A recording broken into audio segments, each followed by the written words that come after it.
This is a Heart and Hand production.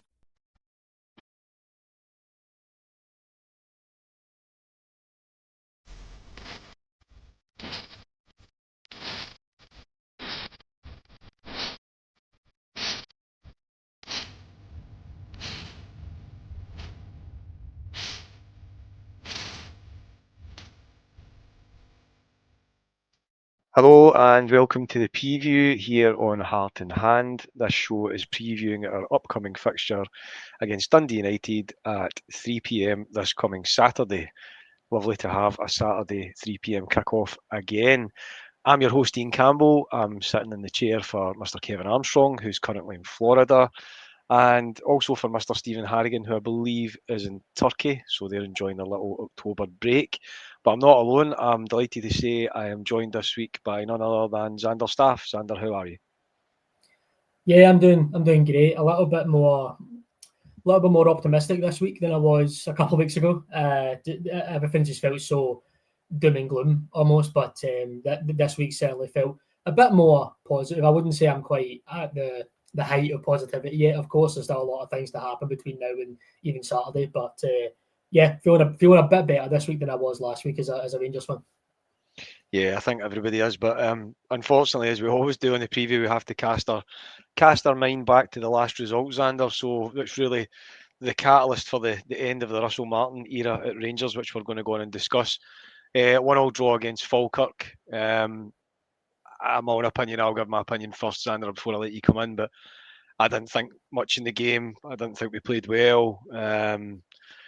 The best passage of football was the goal. I thought it was a great ball in from Cornelius for Miovski. But apart from that, I think these are players that it was pretty evident for that game that they weren't playing for the manager. I think the writing was on the wall. Obviously, Falkirk get the equaliser, and it's yet another draw and struggling to get a victory in the league. But what was your take on the 1-1 draw, which ultimately saw the end of Russell Martin? So heading into the game, I knew straight away Falkirk are going to go for this because we're there for the taking right in a minute. Our confidence is probably as low as it's ever been. We're not playing super well. I mean, before the game's even properly kicking off, you've got Russell Martin already screaming at tactics, even before the whistle's blown to kick off the game, which I don't think I've ever seen a football manager do, to be quite honest. He clearly didn't like something that he himself set up before the game kicked off, which I guess tells you everything you need to know about Rangers under Russell Martin. And as the game was sort of fizzling on, I felt a couple of Falkirk players here that are actually quite enjoying themselves, look actually pretty decent for a recently promoted side. And yeah, the game ended up being what it was always going to be because the Russell Martin Rangers side was never improving. It wasn't getting any better. There were no signs it was getting any better.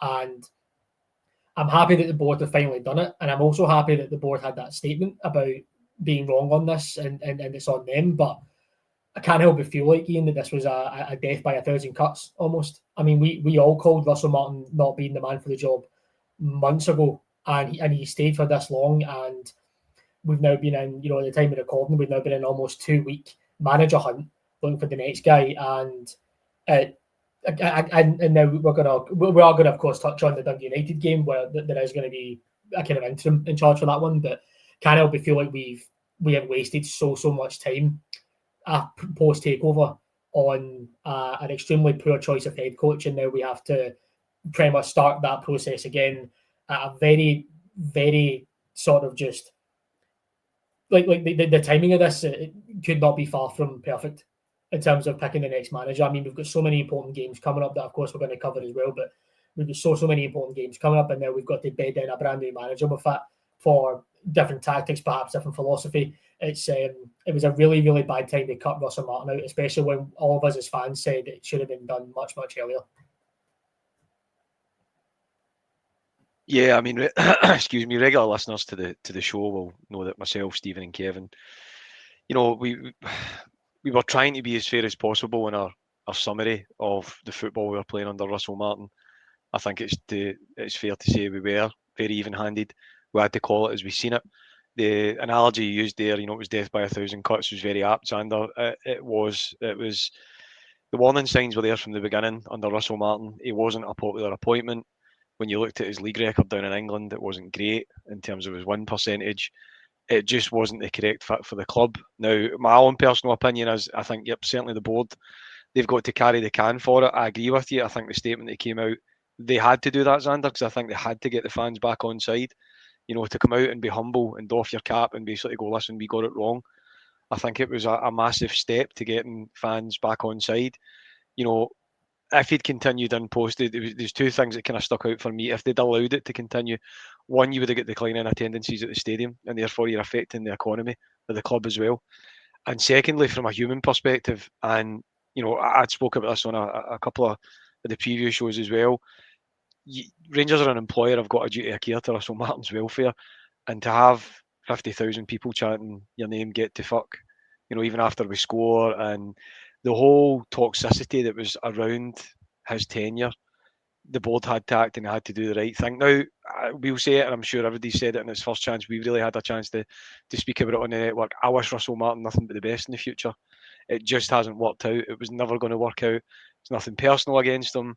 You know, I have to remove again. There was no need for some of the abuse that he got in terms of, you know, it's well publicised he was a vegan, he didn't want to wear a suit on the touchline. You know, forget all these things. That shouldn't come into it when you're talking about a manager. But I wish him nothing but the best. You know, he probably will get another. He will get another job in football, I'd imagine, down in England. From what he did do in the Championship with Southampton that season, will probably carry a little bit of credit for him, I would imagine. So yeah, I mean this year is done. It's consigned to the dustbin. We're going to come on and talk about where we see the season going as well. But just in terms of the managerial hunt, you know, I'll play my hand now, Zander, and say I was very much in the Gerrard camp. I thought he was going to be the kind of person that would come in and ultimately unify the support, and I think that's what's needed at the moment.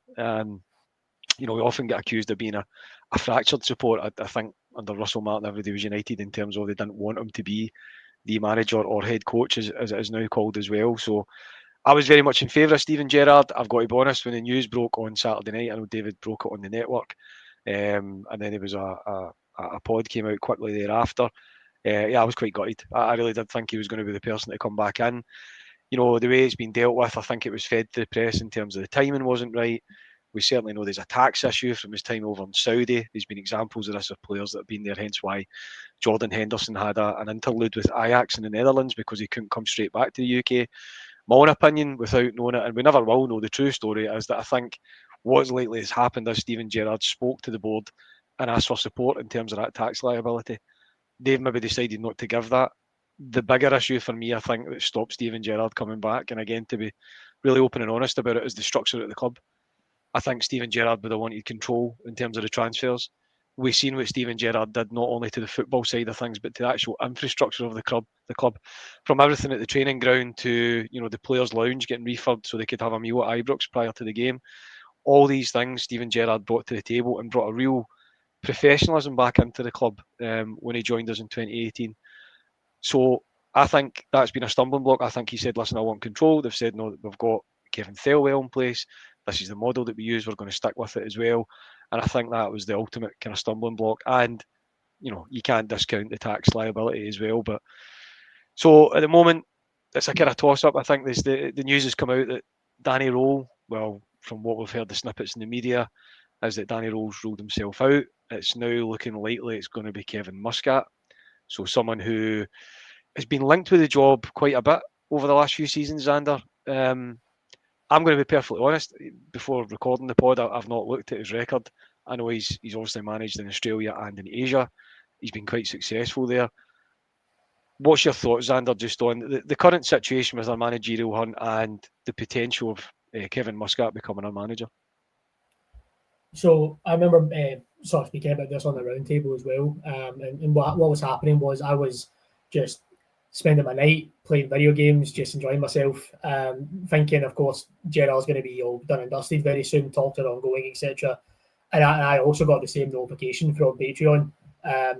Davis put up saying that the Gerrard has rejected the job, and I was just thinking, wow, I mean, what has happened here? Like genuinely, my first reaction was just shock because I did not expect to see that news at all.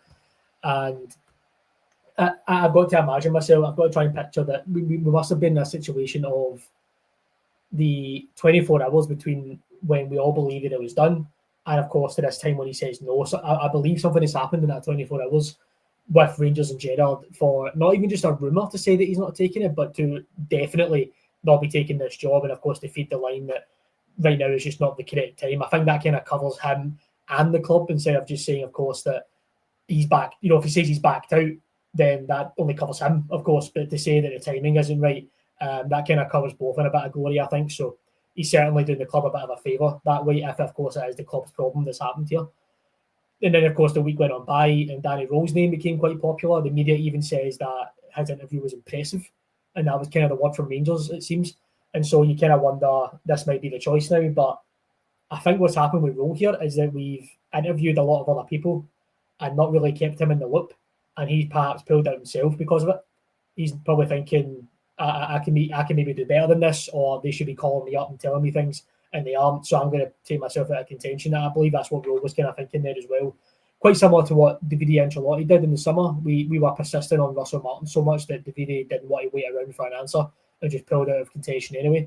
So I believe that's what Danny Rowe did. And of course, as you say, pretty much looks like it's going to be Kevin Muscat. And I like to try and keep up with Asian football because it's a very, very interesting market out there, especially when you look at, you know, Muscat managing in China just now. And if you think of the Chinese Super League 5-10 years ago, that's where all the money was in Asia. I mean, so many people wanted to sign over there for the big, massive wages, and now all of a sudden that money's been kind of pulled out because they're not making that money back through the kind of Asian Champions League. Like if you were to look at the last 5-10 years, Chinese clubs do not do very well in the Asian Champions League, and so they're not making any of that sort of real money back in that league. And all the money's been kind of pulled out of it, and teams that were considered, I guess, super teams in China have actually been somewhat relegated. Some of them even just sitting mid-table fodder now with all these players that the fans don't even recognise and stuff. So that's been a real interesting one in the Chinese Super League for the last 5-10 years. And of course, in that time, our potential next manager was managing in Australia, as you mentioned, and then in the J1 with Yokohama. And J1's an extremely competitive league, so for him to actually come out with a league title there is quite impressive, to be honest. It's very good work. And he, of course, has that league title with Shanghai Port just now. And he's looking, of course, to maybe clinch for 2 in a row there, which, you know, we can sit here and discuss about the competitiveness of Asian football, and if you can come to Europe and really crack it as much as you would if you were doing it in Asia. But to win 3 league titles and, well, potentially 3 going forward for the Chinese Super League with 2 and in the J1 league as well, that to me is pretty impressive. And there's probably a reason why he's been linked so much, of course, for the last couple of years to get the job. I believe many people wanted him after Giovanni, and of course we didn't go down that road with him, but he was then linked after Beale as well. Again, didn't really go down that road, and I believe even again we looked at him in summer, still couldn't get in there, but it seems now it could be the right time for him. So I'm going to wish him all the best of luck if that is to be the case. So by the time this pod's out, it might be announced already that he's our manager. So I do wish him the very best of luck if that is the case. I will always back the Rangers manager, regardless of who it is, until they don't deserve to be backed, obviously. But it's a really interesting appointment. A lot of people have been waiting for it, and I do hope the people that have been waiting for it kind of get what they want. You know, they get what they think they're wanting, get what they're dreaming of, which is a successful attacking manager that loves a bit of pressing, loves to motivate his players and get the confidence flowing again, because that's really all we need. I believe we have the squad to do it.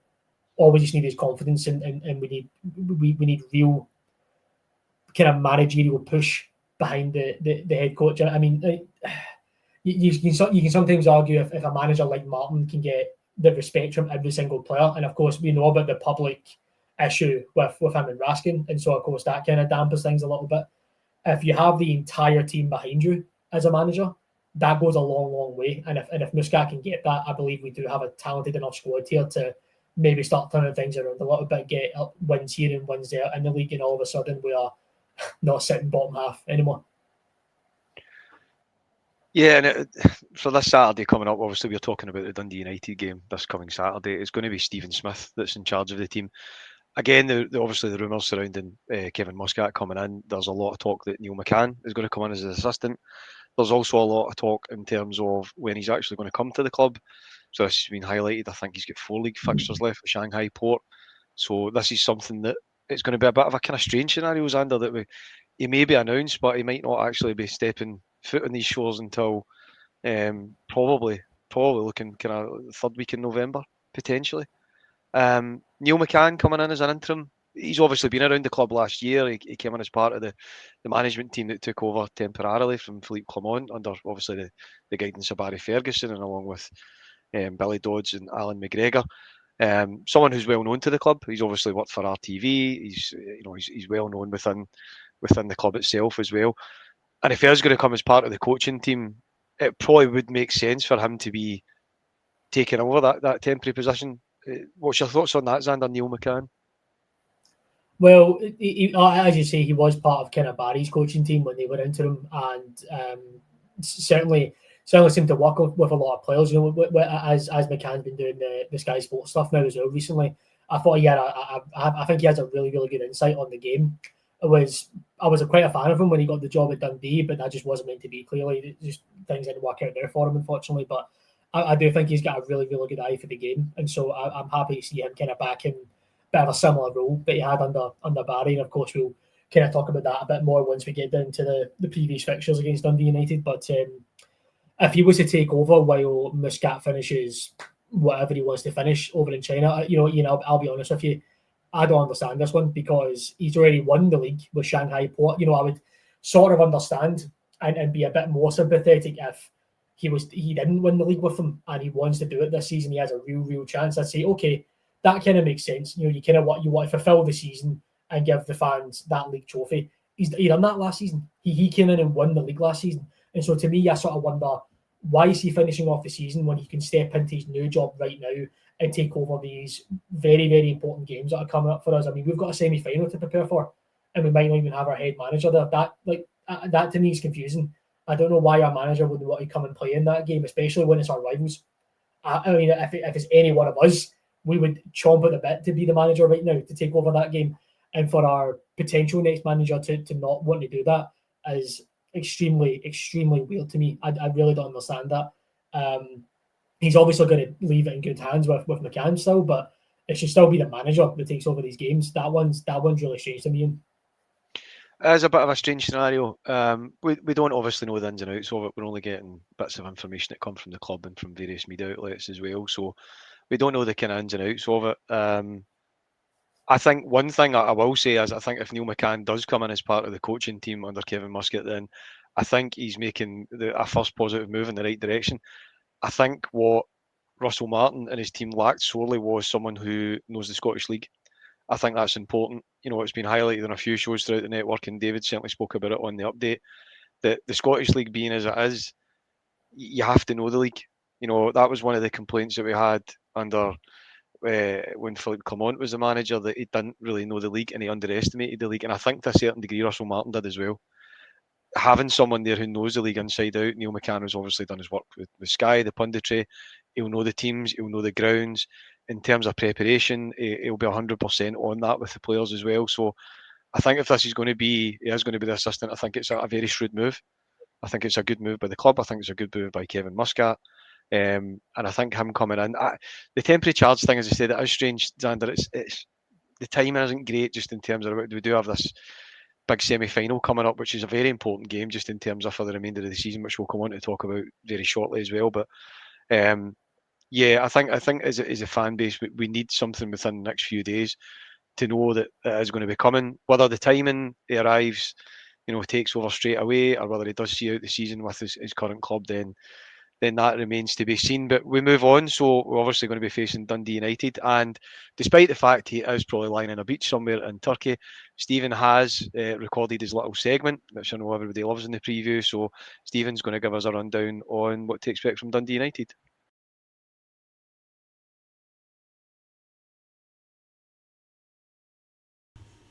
Dundee United next up for us. A team which we've obviously faced problems with in the past, but we have most teams. Formation wise, they've been changing. They've been playing a kind of 3-4-1-2, 3-5-2, 4-3-3, 4-2-3-1, 4-5-1. So they've been flexible this season. They're fourth in the table. They have 9 points, and the last 10 games in all competitions, they have just 2 victories, 3 defeats, and a lot of draws in there. Top goal scorers, Dolcek's got 5, Stevenson's got 2, this is in the league obviously, and Satford has 2. Top assists, Will Ferry, who's just gained international recognition. Kamara's got 2 as well, and Dolcek's got 1 as well, obviously managed by Jim Goodwin, who is very much a safety first type of manager. That's probably the best way to describe him. He's now had 117 matches in charge of Dundee United, 53 victories, 27 draws and 37 defeats. Looking at form, obviously recently their second highest goal scorers in the league was 12. They've conceded 11. Only Falkirk, Dundee, and Livingston have conceded more. Away from home, they're the top goal scorers with 7, and they have scored 2 goals or more in each of the last 3 away matches. They've taken the lead 7 times, and they've conceded an equaliser on 5 instances. That translates into a lead defending rate of 29%, and of the 4 times opponents against them have taken the league, they've managed to score an equaliser on 2 instances. Obviously that works out around 50%. Goals scored, the vast majority of their goals scored at the moment, it tends to come within that kind of time period of 41 and 50, so just before and just after the half. 18% of their goals conceded have occurred in the 21st to 30 minutes, and 27 just after half time, 51 to 60. They do also lose a lot of late goals, with 18% being 80 to 90, and obviously 90 takes into account the extended periods of time we have now for added on time. Their most recent match was a 1-1 draw at Tannadice a week past last Saturday against Livingston. It was a game very much of 2 halves. Livingston dominated the first, Dundee United the second. The second half was one of dominance for Dundee United in possession and kind of chances created. A scrappy game overall. I don't think either side can have any real complaints. It was a draw. When you look back at the kind of balance of chances carved out by other teams, I think a draw is a fair result. Say Livingston were by far the better team in the first half.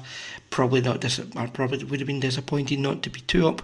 Dundee United in the second half probably disappointed not to take all 3 points. So a draw was a fair result. What did Dundee United do? Well, they made changes throughout the game. They made changes at half time. They made changes, trying to move things and going to a back 4 early on. I think about 26 minutes. They took off Avoyu, made changes, just trying to, change anything to get it working, and it did. It worked in the second half. The game did turn around for them in that manner. What we're looking for is meant to be 12 degrees and dry as things stand at the moment at Ibrox. Obviously Dundee United will have a couple of injuries. Sturton Waters has been out injured, could be back.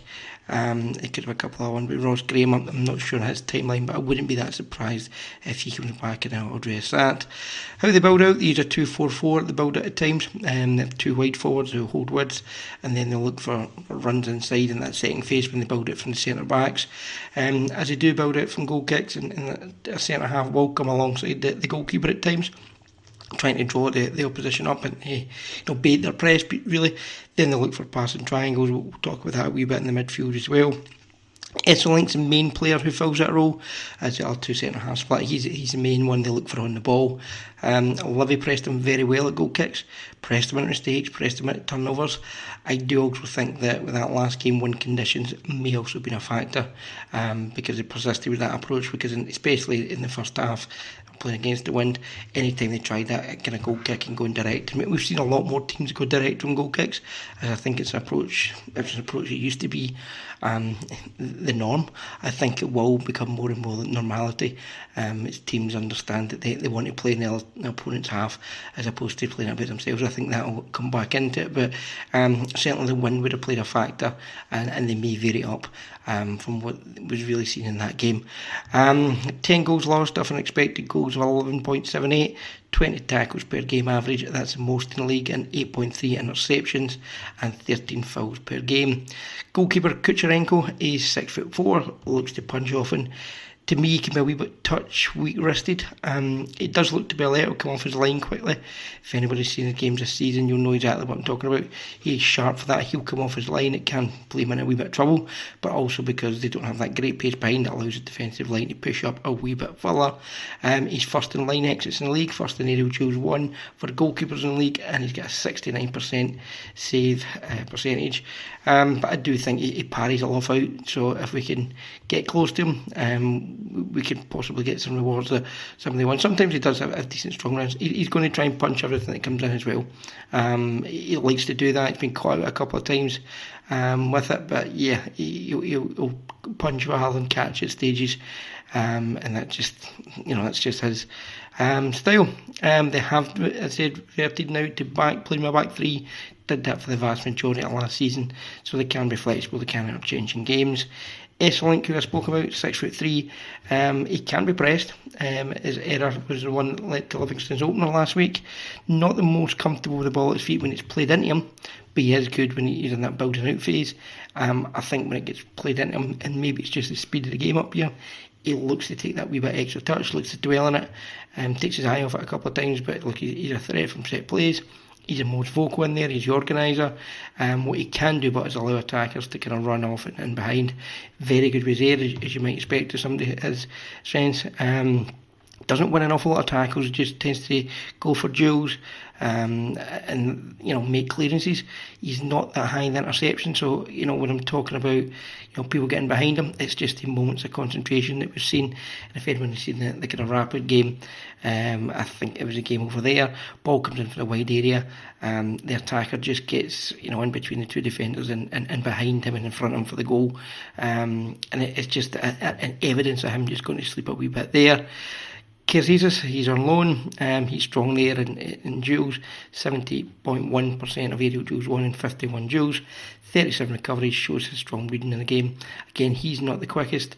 The weakest of the three is Love. He was the one that was taken off at the last game. He won just 50% of his aerial duels, despite his height. He's a tall player. He does like the physicality of others, but he does excel in winning tackles and his decent usage in the ball. He'll be the one that they'll use once they played out for this, like to play him in. As I say, captain Ross Graham could return. Physical, can also play at left back if they do go to back four. Best player in the air in the league, I think. I don't think that's an understatement. Is slow off the ground, and when he's on the ball, he can be pressed and can be a wee bit erratic with some of the stuff that he does there. It just be a wee bit wasteful at times. I think that's fair to say. He tries to play the kind of long diagonal balls. But yeah, if you're going to put the ball in the air, he will certainly be dominant and be a real threat from set plays. I just don't know his fitness.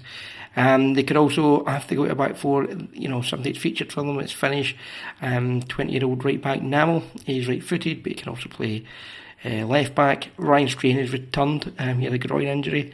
It could allow Stevenson to move to the middle of the park. That wouldn't surprise me. They've kind of struggled in that area with sides overloading them in there. Livingston did it in the first half until they made the adjustments in that previous game. Good engine. We know Strain's a strong crosser, got him down. He does struggle with physicality, and his fitness levels have never been the best, but they tend to drop as the match goes on. He has to be subbed out. He does put a lot into it, but he does. He's a very injury-prone player as well. There will be matchups and good opportunities available for us at back post via kind of deep cross balls, and I know they're strong in the air, but quick interchanges and movement causes them a lot of problem. That's where Rapid Vienna really got them. Just moving the ball, 1-2 touches, pass and move, and carved them open, a good few times, and then maybe should have done a wee bit better. And they do struggle to, cross the balls that are defended when the ball comes in along the ground. If you're going to play it in the air, they're going to probably be really happy to defend that if it's in front of them, but when you get them moving, when you get the balls played on the deck, you can get the runs on the defenders that I talk about. Vertical attacks threat, well, they're very good in there because they get great height. 21 aerial duels, 1 per game on average. S-Link 6'3", Graham's 6'4", Ovoyu's 6'5", even Sledge is 6 foot, Sapford is 6'1", Moller 6'4", and Kamara 6'1". I've not even listed Stevenson, who is 6 foot. It shows you their strengths there. Rest defence at 5-2-3-1. Rest defence will look to get 7-8 players behind the ball at all times. They're kind of on the ball shape, so they have switched to that back 4 to back 3 and vice versa at games in different point in the season. They average 44.8% possession per game. Sit in the mid block, play a single press. Pressing trigger tends to be when the ball goes to wide. So Sealer was playing there for Livingston in the last game. Once that pass went into him, I know he's a centre half, but he splits out right. And once that ball went into him, that was a pressing trigger. They do go to 5-4-1 off the ball. I've also used a 4-5-1 as a kind of base formation for this shape, just try to limit it, but they will give up wide areas, and they're quite happy to do so. They're a side that still look to cross early and from shallow areas on both sides. So, it's really just about getting the ball in and then getting players to attack it and feeding off kind of second, third balls in there. Their attacks have been more focused on the right hand side, but they've got really strong relationships on that left hand side that we have to be aware of. And I said the midfield triangles, that's what they were looking to play out. You could see it. Kamara was excellent in the first couple of games of the season, just pass it on, staying there, doing his job, and having the ball rotate. I said they changed shape versus Livingston early on. Avoy was the one taking off, went to a back 4, they pushed somebody else into midfield because it was getting outnumbered in there, got them a better foothold in the game. They often look to seek kind of one side of the pitch goes to overload, and if anybody's seen the Livingston goal, I'm talking about S-Link with the Boer back pass when he has pressed, they have initially at the start of that, they've got an overload of it. 8 or 9 players on, high up the pitch on the right hand side. Livingston just play the direct, pass in behind, bypass it, and capitalise on this mistake. It's really good pressing by them, and that leads to the opener. Savage, I said he's filled in at defence at times. He's done it last season. He's willing to break up play, counters with fouls. He's got 4 yellow cards. Looks to progress the ball with dribbles and link the midfield to attack. Try and play closest to that central forward in the front 3 who'll drop in. He had a really good run in the game with Livingston. He just kind of ran out of steam. Once he cut inside on his left foot, he never really got the power behind it, and just didn't have the pace to go beyond. But he's been key for kind of playing passes in the final third, dribble success, progressive carries, and he's had a lot of touches in the opposition box this season. Whereas Kamara, he was at the deepest of the midfielders. 62 recoveries, plays more to the left hand side, often covering link play on the left hand side centre back splits. Mostly plays short passes with good passing accuracy, and he sits about 86.3% in that. Has created 9 chances and will move into space and advance with the ball. Him and Chavez can and have got overrun, in a lot of games this season, and they do have a tendency to play too close together, which means you can get them. Ferry, he's been the captain with Graham out, and it's all about quality and delivery. Looks to take a touch and cross, it's as simple as that. Touch the set, then throw the ball into the box. 7 chances created, very good 32.4% crossing accuracy, very strong in interceptions. He'll come and slide slightly. Dundee United will hold, or have been holding more width on that right hand side with Stevenson, who it's been. Again, if it's straying, it'll be something similar. And at times this season, I say they've had that, that relationship with been him, Stratford, and Trapanovsky. So the 3 of them have linked up really well at times. So we're interested to see if they decide to, go down that route again. But he'll pick up shallow areas. He's not going to go to the byline all that much and look for a cross. He's going to just cross it from shallow areas and get movement ahead of him. But he's been excellent in interceptions this season, and accurate crosses, and that's really where his game is. Stevenson, that I talked about, go up and down, prone to bookings. We know he's a wiry player. He'll leave a boot in at times. Likes a challenge. He can fill a number of roles from inside to that wide right. 7 shots, 5 in target. Looks to get forward in the late runs into the box. He's got 19 touches in the opponent's box, and I said at 6 foot, he's not the best in that Dundee United side, but he's still more than offers a threat, and it's something we have to be wary of. Dundee United strengths, characteristics. aerial duels, winning them. Building from counters and high areas, they've been pretty good at that, that transition. It's clearly something that they've worked on. I think that's where they've been most improved this season in comparison to last season. They are leaving more players in more advanced roles. You talked about when they're building out, they'll leave 3 or 4 players in the last line at, defence. That wasn't always the case last season, and then when the ball went up, they struggled to have their numbers in forward areas. Now they are open in that midfield area that we'll touch on, but they do carry much more of a threat. They're physical, they're aggressive, and they carry a real threat from set plays. Where they struggle, ball retention, 75% pass completion, that's the 4th lowest in the league. They give away a lot of fouls in key areas, and again, it's just that midfield and not being caught the wrong side. And when you don't have a team blessed with particular great pace in central areas, and teams are bossing the midfield with you, you're going to give up the fouls. They have failed to convert a number of chances into goals. It's been something that's been prevalent for them, especially over the last 3-4 weeks. And as I said, that midfield cannon has been outnumbered. Sides have been able to play in behind the set midfielder. Space has been found in this area versus them across a number of matches. So I wouldn't be surprised if they try to shore up there, go 3-5-2, something like that. That wouldn't shock me. But yeah, that's where they face challenges all this season. You think of the games they've played. The Kilmarnock game, the one where Watson slides in Bruce Anderson for the goal, comes from a ball placed from deep, no pressure on that. Watson's able to pick up in a really high area and behind that defensive midfielder, plays on Anderson, takes it nicely at his feet, and it's a good shot and very, very accurate shot, but it's right through the middle of them. And there was signs of that against Livingston, there was signs of that against Rapid Vienna in Europe, there've been signs of that against Aberdeen and stuff like that as well, so it has been prevalent. On the attack, they average 14.1 shots per game. That's the 3rd highest in the league. 12 goals, so expected goals of 12.6, so they're scoring as much as you would expect. Trapanovski came off the bench against Livingston. He likes to come off that left, look to go inside. He is right-footed, can be a wee bit trickery. He's not going to track back. He's not that type of worker, but he does have a couple of tricks on him. He will push up. And will just, he's decent. He's got decent strength on the ball, shielding the ball, and looks to work it to his left foot and get crosses in. Again, that's a big way of playing, getting balls into the box. Fata, he dribbles well. He uses that kind of stop-start method, drawing the defenders in, then he will accelerate past. Not the quickest, but he's got decent dribbling ability. He came on and held width on the right-hand side versus Livingston.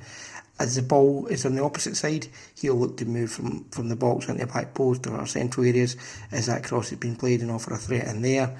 And he did do well when he came on. He offered that threat as he would draw the attacker in, capable of using either foot to get by him, and good close controls is something we need to watch for. Siebel, he's really been brought on for energy in games. Still lacks that on the ball quality. 4 dispossessions this season, mainly just an impact player, but will offer a pressing option for them if they want to just have somebody in there to just basically really work hard. Dolchek, possibly the player of the season, and if you're looking at players so far, really good dribbler, stays upright, 5 goals, 1 assist in 7 games, all off unexpected goals of just 1.89. So he's vastly outperformed his XG, 22 shots, 10 in target, looks to find it like in half spaces, and then playing runners going behind and beyond.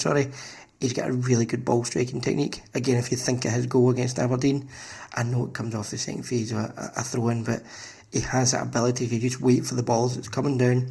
He doesn't swing at it. It's not a rash hit.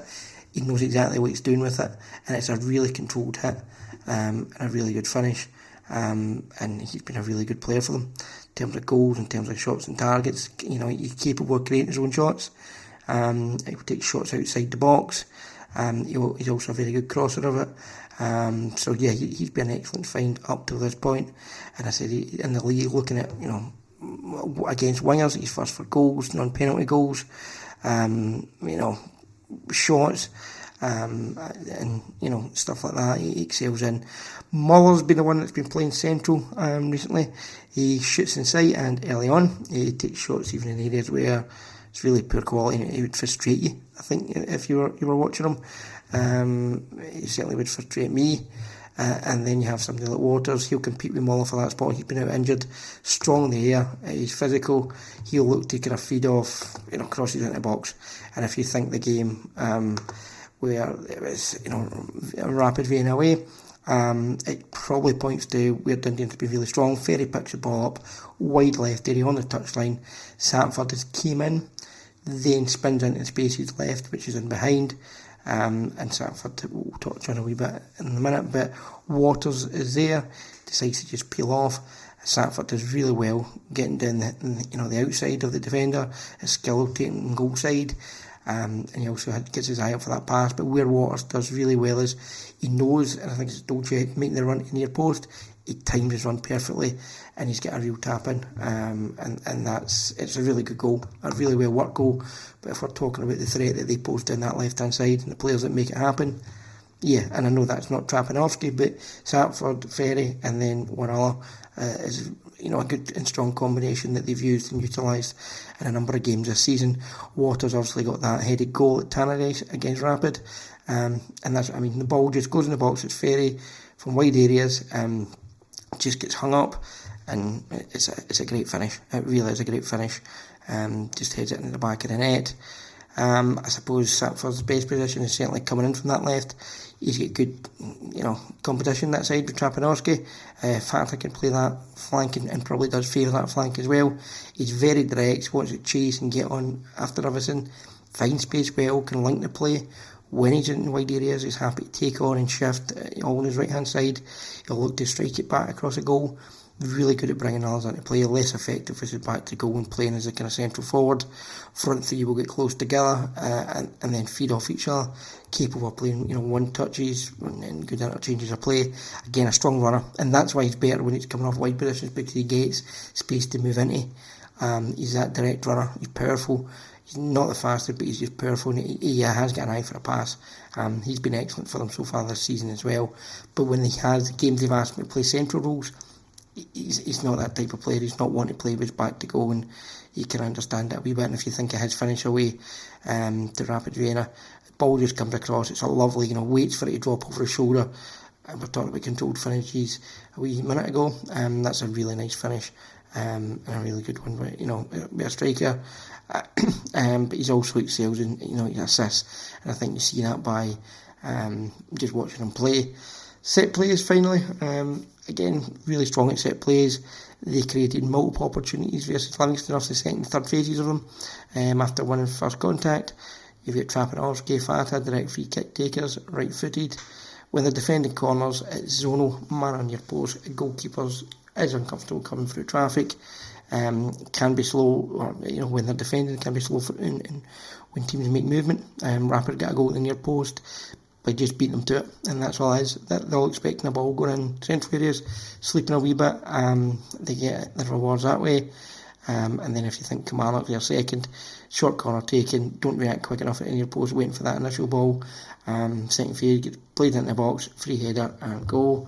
They've also faced other challenges this season, just not defending them particularly well. Attacking corners, Dolcek, he'll have outswingers with his left. Satford will have outswingers with his right hand side. You play them in. They tend to use a lot of bunch formations, late movement, just really try and get runners off. And outswingers tends to be the preferred method of delivery. Fata, he'll use inswingers. Same plan as long throws. I'll get to them in a minute. Looks for near post contact and then he wins second phase. They'll get a nice goal versus Aberdeen for that to show, I think it was. But yeah, it's something they've worked on. Free kicks, you've got Dolcek, Fata, Ferry, Graham, all free kick takers. Ferry delivery. Again, it's still about bunching, and they'll have men free at the back post for that. Overload, they got the goal against Livingston. Livingston will be disappointed because it's another goal they've conceded for a set play and at the back post, and probably somebody should have been picking them up. But yeah, that's what we'll try and do. It's all about delivery. Where they've got height in there, they'll try and utilise it in second and third phases. Is absolutely key and vital for them. Throw-ins, look, I think whoever's the Dundee United captain must have to learn how to do a ridiculous long throw, because it's Ferry that's taking over from Graham doing it, and again they're just looking for near post contacts. 9 times out of 10 it tends to be Keziridis, but Esselink can also fill in that space as well. And finally, penalties.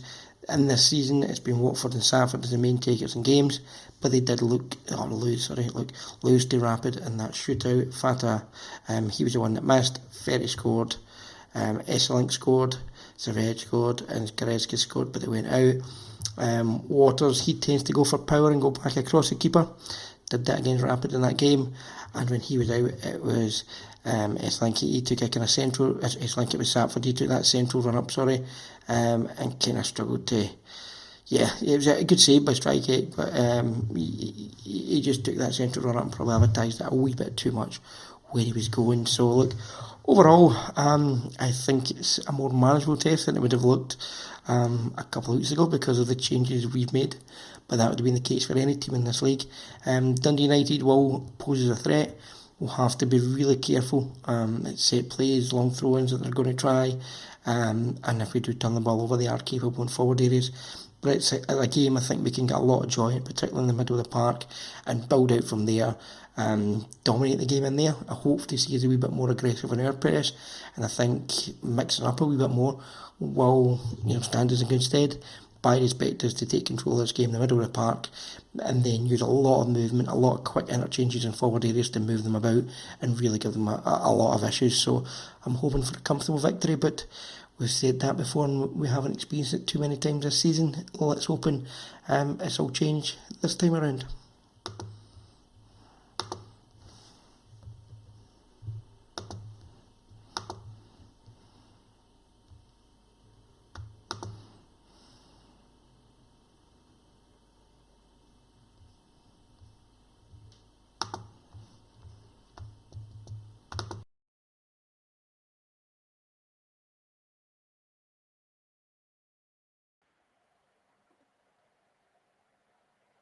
Thanks for that, Stephen. Analysis, as always. I'm sure listeners, you agree.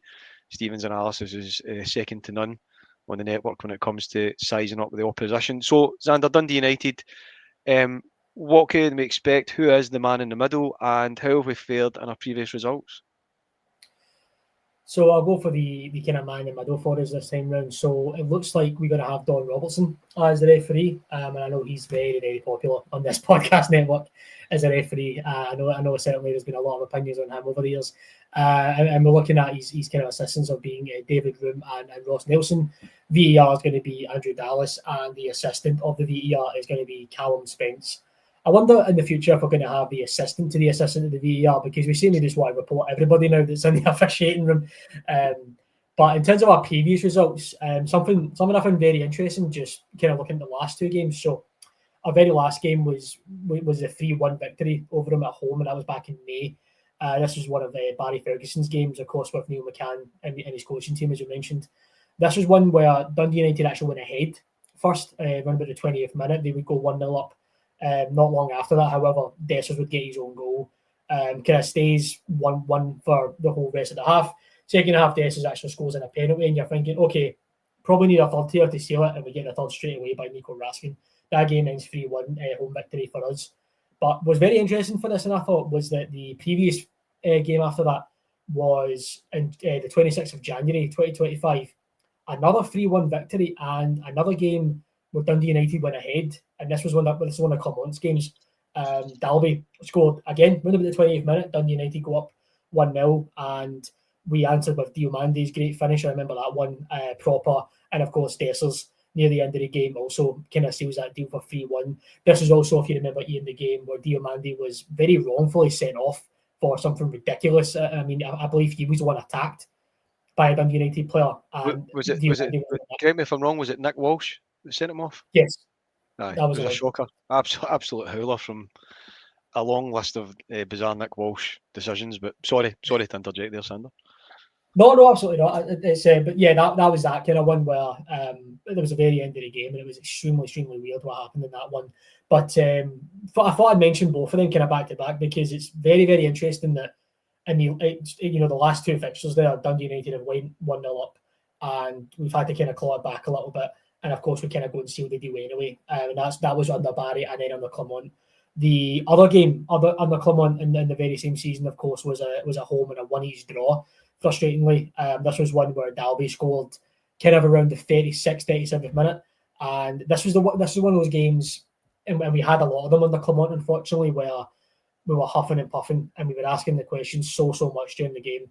And despite of us only scoring the one goal by shocker Cherny at that time, we were absolutely all over Dundee United in this home game, and we really should have scored more than the 1-1 draw. And I believe I remember Clement after this game saying that he couldn't ask for much more from the team. I could have asked for more goals, but that's just me.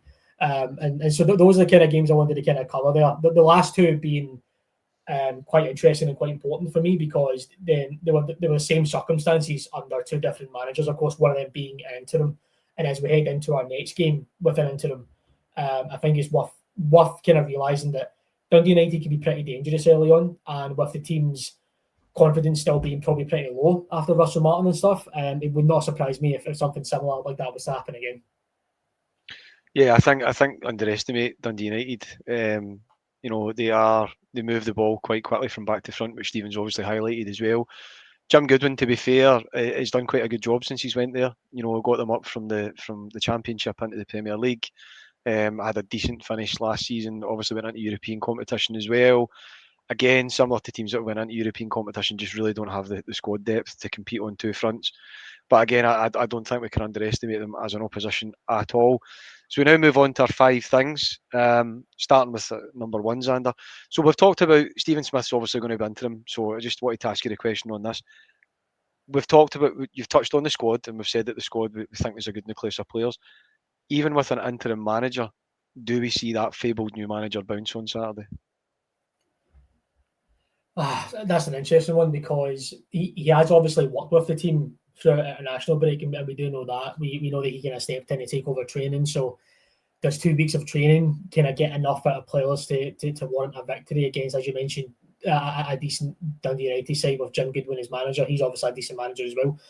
It's a tough one to ask, I think. But if the players are really up for this, and the players really want to get back on our side per se, I do think they can get the job done with even an interim manager, even with no manager. I do genuinely believe that the players are professional enough to get the job done. It's whether they are going to be up for it, and it's whether if the confidence is anywhere near high at all for them to do that. Of course, fan backing is going to be huge for this sort of game. With no Russell Martin there, I think all fans are obviously going to get behind the team now a lot more, and that can certainly spur them on a good bit. So, of course, we are going to go into score predictions very soon anyway, but I'm hoping we can sort of turn this form and the confidence and the belief around, even with an interim in charge. Absolutely good luck to Stephen Smith as well for the weekend, because it's not an easy position to be in at the minute. Thinking, I would imagine many of us believe we would have the manager stuff all sorted by now, especially if it was Gerrard last week. Everything would have been sorted by now, but unfortunately that just wasn't meant to be. So I do believe the players can be professional enough to kind of step into those interim shoes a little bit and just get the job done, because that's all you need to do. It's just 3 points. That's all it's required. Probably been critical in the past when we've had the managerial changes we've had over the number of years, which we hope was that the breaks are going to go on now as well, and just we can have somebody who's going to bed in and bring us success. But I think you can be critical of players in terms of squad getting that new manager bounce, but I think in this set of circumstances and the way the season has been so far, I don't think you could be critical of the players if they do get that little bit of kind of oomph come Saturday as well. You mentioned there they've obviously been working with Stephen Smith during the international break for those players who weren't on international duty. So he's had time to work with the players. He's, in his capacity as a youth coach, he will have been in and around the first team as well. So again, a familiar face, he's not going to be unknown to the players. His methodology, his techniques and training as well, I don't think he'll be unknown to the players as well. So I think you will see it. I think we'll see it pick up. The players will get that little bit of kind of that extra kind of bounce in their step as well. And let's hope it leads on to a good result. Just moving on to our second point, Zander. In terms of Kevin Muscat, because we've obviously talked about me as the front runner, and by the time this pod drops on Friday lunchtime, there's every chance that we might have an announcement, we might not. Kevin Muscat as a player obviously had a brief spell with us under Alex McLeish back in, I believe it was 2003, if I get my dates right as well. So he obviously has got that link with Neil McCann, who would have played together on the same team. when he came and he arrived, it's fair to say, Zander, he was probably had a reputation as being quite a hard bastard. I think that's pretty fair to say. He came with that reputation. Obviously, fully fledged Australian international, had quite a successful, played for quite a few clubs in Europe as well as in the UK. And what qualities do you think Kevin Muscat is going to will bring to the managerial role or head coach role as it is that Russell Martin lacked? Where do you see his strengths and what can he bring to the role in terms of? And again, I'm going to use it's unfortunately I was looking at taking the two of them side by side. What will he do differently from Russell Martin, in your opinion? I think if I get into it differently, there'll be a lot of, I think, kind of more team building on the pitch rather than off it. Of course, these players now know each other. These players have obviously been working together from the summer, and so I don't think there'll be any dips in the ponds or lakes anymore. To be honest, under Muscat, I also don't believe that there'll be. I don't believe that there'll be a philosophy to winning under Muscat. I think Muscat will just want to win football games. That was certainly an issue that cropped up, a week and a half ago of wanting to win a certain way. And of course, there was that now infamous farewell kind of RTV interview where he wanted the club to win a certain way. And that's just not really how Rangers are. And I think Muscat's going to realise that. Of course, he prioritised winning and attacking football at Yokohama, and he was doing it at Shanghai. I think he's going to try and prioritise that here with us. He might try and mix the squad a little bit in terms of experience and young players because, as we spoke about really in the international pod, it's a great way to build your international team, but it's also a great way to build your club squad as well, to mix in those experienced players that have played a lot of football games, especially in the biggest competitions, and to then throw in the kind of younger guys that are excited and they're hungry to get going. I think Muscat's going to show that in the team that he'll pick going forward. And of course, when we start hitting January and we start hitting perhaps next summer, we'll get an idea of what sort of players he maybe wants to bring into this side as well. I really do think that Muscat is going to bring something. I don't want to say a classic style to Rangers because I think that's a bit unfair. But with us going in that kind of direction recently of head coaches, I believe Muscat comes back in as more of a manager. And I think that's what we've been missing is that kind of head boss that perhaps only shows up to training once a week and all the players will go, the boss is coming in tomorrow, got to work extra hard today because he's coming in. So I believe that's the kind of manager we could expect from Muscat, is the kind of guy that is not so much going to scream at you if you do the littlest thing wrong, but he's certainly going to explain to you and not go through the motions with you. He's going to just be, he's going to shoot from the hip with you, and he's going to tell you like, look, that was bad today, or oh, hey, that was good today, well done. And he's going to kind of earn the respect of the fans and the players, and then the players are going to have to try and get that respect back to him as well by performing on the pitch. And I think that's the kind of manager he's going to be. I agree. I think it's everything you've noted down there as well, and you've mentioned. I think he's going to have to bring what I'd like to see him bring is going to be a winning mentality. I think that's been the biggest issue, and that's something I think that Russell Martin didn't quite get, that when you're at this football club, winning is everything. You need to win, and putting victories down, getting victories in the league, getting victories in Europe, getting victories in club competitions. It's what us as a fan base, what we crave, what we desire. The club's built on foundations of success, and that's got to be continued. So, yeah, I think he needs to bring in a winning mentality, get that installed into the players. Because I don't think the squad are. We touched on the squad. I think he's got a good core of players to work with, and I think there's players that we've brought in that I feel aren't suited to the league as well. We could go through and write them off. It hasn't worked. But new manager comes in, get that winning mentality, hit the ground running. One thing I think he will bring is, which we've lacked, is, and Martin didn't have it, Clement never had it. I think we had it a little bit under Ferguson and his kind of interim charges. You sometimes need the manager to be a bit of a nasty bastard, especially when it comes to those across the city. He's got to have that will and desire to win. Yes, you can respect the opposition, but at the same time, you should go into every game thinking that you're going to win.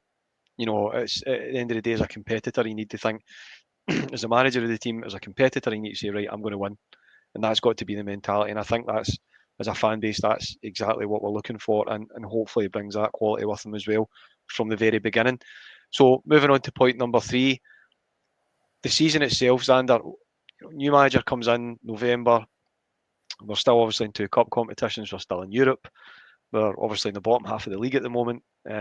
What can we expect, or what is a realistic expectation for the remainder of the season, in your opinion? I think a realistic expectation. This is why it's an interesting situation to be in, because I still feel like we're only just really heading into November. Can argue it's still relatively early, especially even though I know our season sort of started back in July technically with the qualifiers, but still feel like it's pretty early. I mean, we're not hitting Christmas here yet, and we're looking for a new manager. It's a very, very early process right now. So I'm almost wondering if ourselves, and you even look at some others in the league. I mean, compare and contrast to Aberdeen having one of the worst starts they've ever had, and they could certainly turn things around very quickly. I believe we could do that as well, but I cannot stress enough how much Muscat has to step in at the minute right now, because we've got Dundee United this weekend, which he obviously won't take over anyway if he was to step in right now, but we have a very important game against Brann now. I mean, that feels like to me it's now a must-win game if we want to even ask for European competition post-league phase. You've got games like Kilmarnock at home again coming up as well. That's going to be a big game for us. Hibs away now is huge, because Hibs, quite arguably, you just keep getting better and better under David Gray, so that's certainly going to be a big one. And then, of course, as we talked about, there's the League Cup semi, which is the biggest game coming up. I believe, if you look past the Europa League stuff, semi-final is certainly the biggest one coming up against our rivals across the city. So really do believe the manager's got to step in now. And if the manager does step in now, I truly believe, and I've said this elsewhere, and I'll say it here just now, I believe we win majority of our games for the rest of the year, and then we can reevaluate by January and see where we can end up, and see what sort of players maybe we need in now, even with us winning majority of the games, etc. I really do believe we can get that done, because a manager with a winning mentality and only point is to win. And if you can get that confidence flowing throughout the squad, which I will still argue is a decent squad to flow that confidence through, I really do believe we can win majority of these games and easily sit in the kind of top 3, even top 2 of the table, depending on, of course, Hearts' form going forward and depending on our rivals' form going forward. Really do believe we can jump right back up the league by January, and we can, of course, reevaluate by then. But again, cannot stress enough that the manager needs to be in now. We cannot be waiting till the end of November for our manager to fully settle in and start getting things going, because there's far too many important games in there. And even if we were to win against Dundee United and Kilmarnock and Hibs, and we lose that semi-final, the confidence goes right back down again, regardless of who's in the dugout. If it's to be Neil McCann, or even if it was Stephen Smith again, just for this one, I mean, the confidence goes straight back down because there is no manager. The confidence goes down to the fans again. It goes so bad from the start of November. I cannot stress enough how much we need our next permanent manager in right now. Yeah, I think the cup competitions now become vital. Domestically, I believe they become vital. I think we've got to win a cup this season. Climb back up the league, 100%. Yep, we've got to get ourselves into the top half. We've got to get ourselves there with the 2 runaway leaders at the minute. We really need to get ourselves back up there. Realistically, winning the title, is it out of our hands now? Is it out of reach? Hard to say at the moment. Celtic's form, unfortunately they're a bin fire at the moment, and we're an industrial scale incinerator, unfortunately. So they're not in a great position at the moment. Hearts under McInnes, will they run out of steam? It depends how Celtic and Hearts strengthen in January. I think that's going to be crucial for both of them. We just need to get back into winning ways. You talked about the Brann game as well. Europe just feels like a bonus to me this season. I know how important and what we've done over the last few seasons in terms of building up our European credentials, which have been knocked to buggery, I think, in the last 2 results as well. And obviously our results leading up to that, the Bruges game being the one that kind of sticks out like a sore thumb. But for me, my own opinion is I think we need to park Europe. Europe's a bonus. If you can get anything out of that, great. If you can get through to the knockout phase of the Europa League, then fantastic. But domestic competition needs to be our focus. Get back up the league, get a cup under our belt. The League Cup's a great opportunity. It's a trophy that we've got such a long association and history with as well. And if we can get that under our belt and then get, potentially win the Scottish Cup, a domestic double and a second place finish in the league, that I would take that. If we could get progression in Europe, then fine.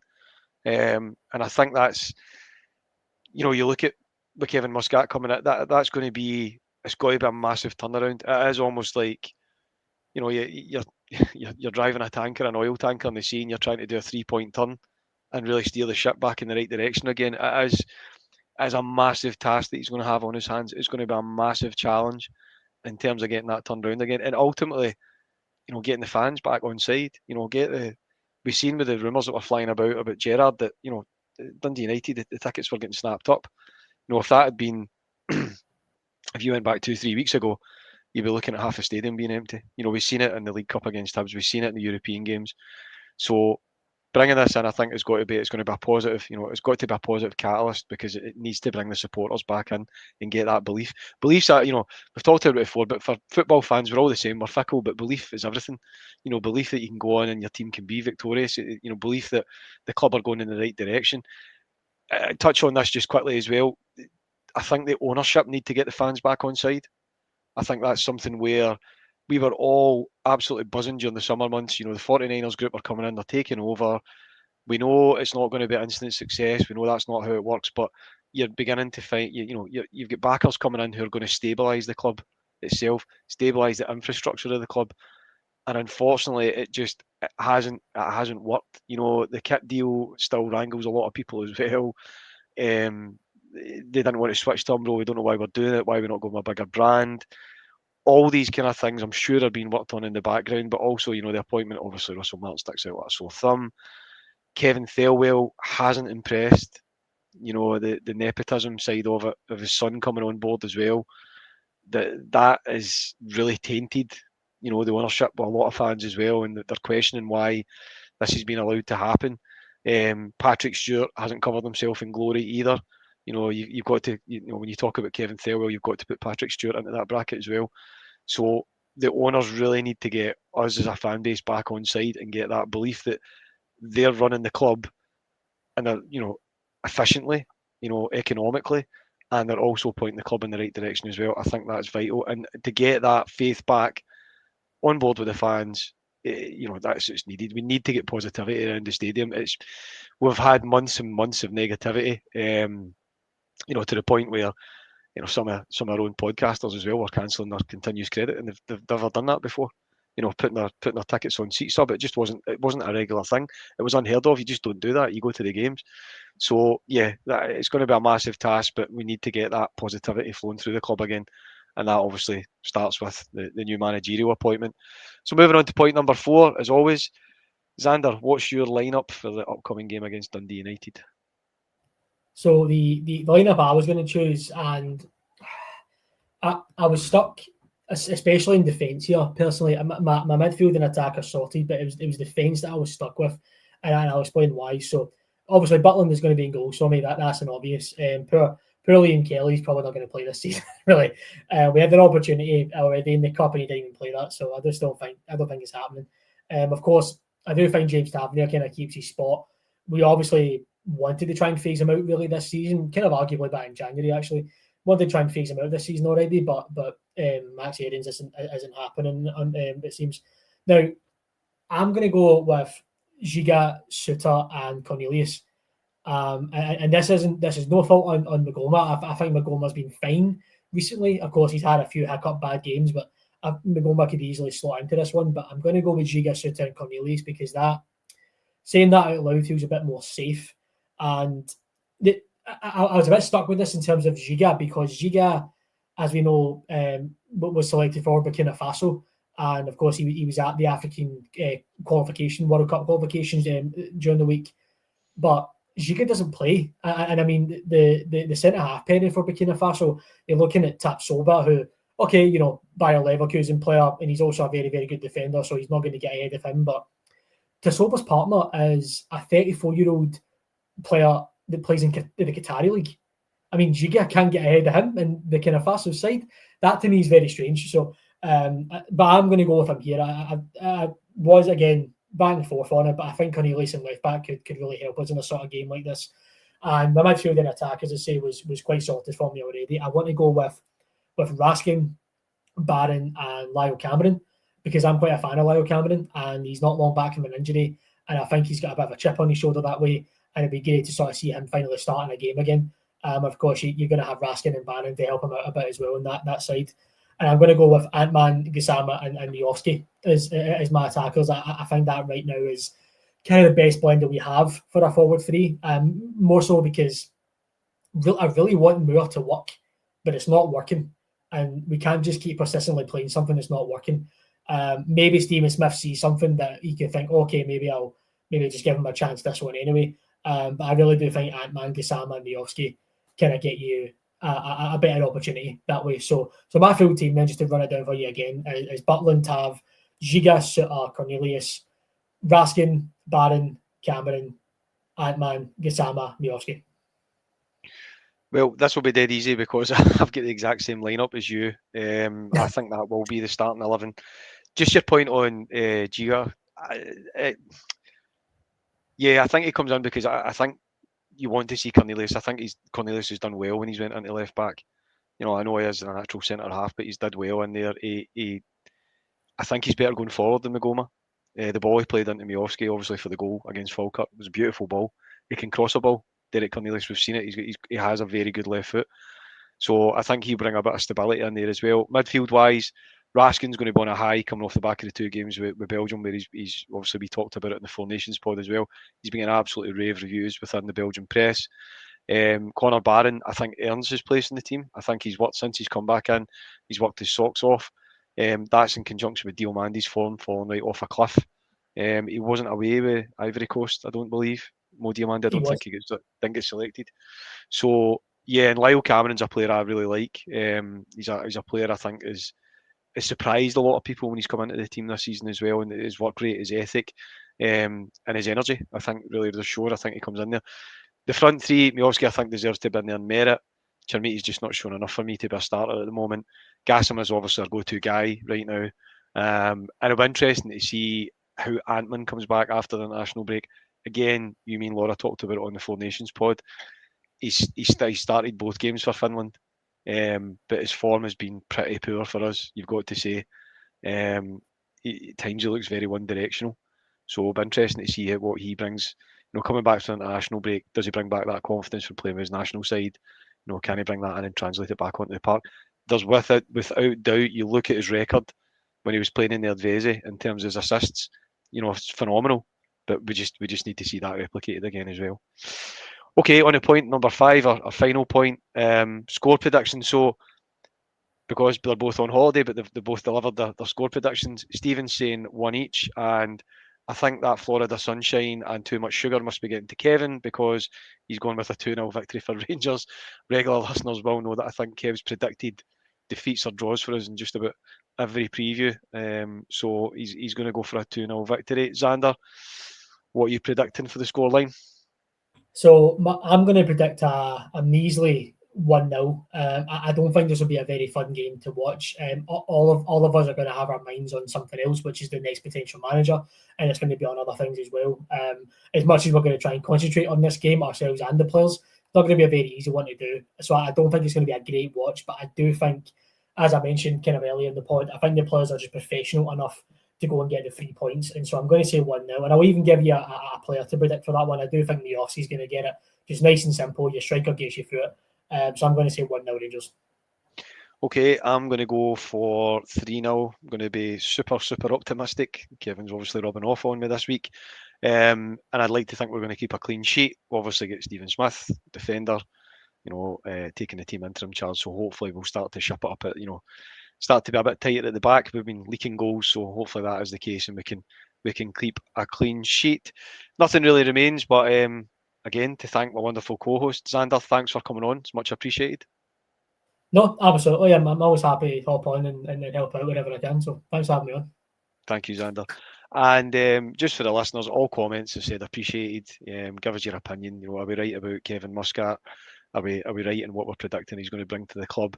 The abilities he's going to bring, the strengths he's going to bring into the managerial role as well. We will be back in short order. Obviously, Zander mentioned as well, so we're going to face Brann. We're away. That pod will drop for you on Wednesday. We'll be back to talk about our upcoming Europa League game as well. But once again, thanks for listening, and we'll speak to you soon.